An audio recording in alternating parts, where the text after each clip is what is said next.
Iran Israel के बीच चल रहे युद्ध पर लगातार अमेरिकी राष्ट्रपति डोनाल्ड ट्रंप अपनी टिप्पणियां करते आए हैं।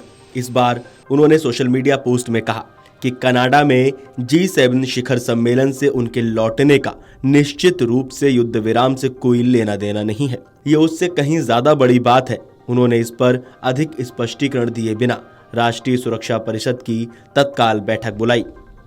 दरअसल ट्रंप ने ट्रुथ सोशल पर लिखा कि प्रचार चाहने वाले फ्रांस के राष्ट्रपति इमैनुअल मैक्रों ने गलती से कहा कि मैं कनाडा में G7 शिखर सम्मेलन छोड़कर वापस डीसी जा रहा हूं ताकि इजराइल और ईरान के बीच युद्ध विराम पर काम कर सकूं। गलत। उन्हें नहीं पता कि मैं वॉशिंगटन क्यों जा रहा हूं, लेकिन इसका निश्चित रूप से युद्ध विराम से कोई लेना देना नहीं है। इससे कहीं ज्यादा बड़ा और जरूरी काम है, चाहे जानबूझकर हो या अनजाने में। इमैनुअल हमेशा गलत ही बोलते हैं, देखते रहिए। इससे पहले मैक्रों ने कहा कि ट्रंप का लक्ष्य ईरान और इजराइल के बीच शांति समझौता कराना है। उन्होंने G7 शिखर सम्मेलन में संवाददाताओं से कहा, वास्तव में मुलाकात का प्रस्ताव है, युद्ध विराम कराने और फिर व्यापक चर्चा शुरू करने के लिए विशेष रूप से प्रस्ताव दिया गया था।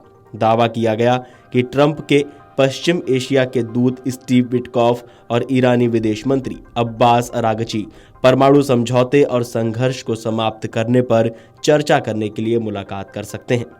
वहीं G7 देशों के नेताओं ने पश्चिमी एशिया में तनाव कम करने की अपील की, लेकिन साथ ही संयुक्त बयान में इस बात की पुष्टि भी की कि इजराइल को आत्मरक्षा का अधिकार है। कनाडा के प्रधानमंत्री कार्यालय की तरफ से जारी G7 देशों के संयुक्त बयान में कहा गया कि हम G7 देशों के नेता पश्चिमी एशिया में शांति और स्थिरता का समर्थन करते हैं। साथ ही हम इस बात की पुष्टि करते हैं कि इजराइल को आत्मरक्षा का अधिकार है। हम इजराइल की सुरक्षा का समर्थन करते हैं। साथ ही हम आम नागरिकों की सुरक्षा के भी पक्षधर हैं।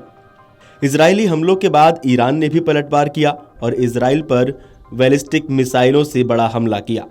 ईरान के हमले में इजराइल के भी 24 लोगों की जान चली गई और सैकड़ों लोग घायल हैं। अमेरिकी राष्ट्रपति डोनाल्ड ट्रंप G7 सम्मेलन के एक दिन पहले निकल गए। फ्रांस के राष्ट्रपति ने दावा किया कि अमेरिका इजराइल और ईरान के बीच संघर्ष विराम कराने की कोशिश कर रहा है। उन्होंने कहा कि अगर संघर्ष विराम होता है तो फ्रांस भी उसका समर्थन करेगा। हालांकि ट्रंप ने साफ कर दिया कि वे इजराइल ईरान संघर्ष की वजह से वापस नहीं लौटे हैं, बल्कि कुछ और बड़ा करने वाले हैं। वहीं मीडिया रिपोर्ट्स में दावा ये भी किया जा रहा है कि ईरान संघर्ष विराम के लिए बातचीत करना चाहता है और उसने अरब देशों के जरिए अमेरिका को ये संदेश भिजवाया है। उधर इजराइल और ईरान के बीच संघर्ष 5वें दिन भी थमता नहीं दिख रहा है। दोनों ही देश एक दूसरे पर लगातार हमले कर रहे हैं। हताहतों की संख्या बढ़ रही है। इजराइल में कम से कम 24 और ईरान में 224 लोगों की मौत की खबर है। इजराइल के हमलों ने तेहरान के अलावा ईरान के रणनीतिक स्थानों, मिसाइल भंडारण बंकर, लॉन्चर और परमाणु सुविधाओं को नुकसान पहुंचाया। इजराइल ने ईरान के शीर्ष सुरक्षा और खुफिया अधिकारियों को मार गिराया है। जवाब में ईरान ने इजराइल में हाइफा, तेल अवीव और यरूशलेम को नुकसान पहुंचाया है। ईरान और इजराइल के बीच चल रहे युद्ध पर आपको क्या कहना है? अमेरिकी राष्ट्रपति डोनाल्ड ट्रंप के बयान पर आप क्या कहना चाहते हैं? हमें कमेंट करके जरूर बताएं और देश और दुनिया की तमाम बड़ी खबरें जानने के लिए देखते रहिए अमर उजाला।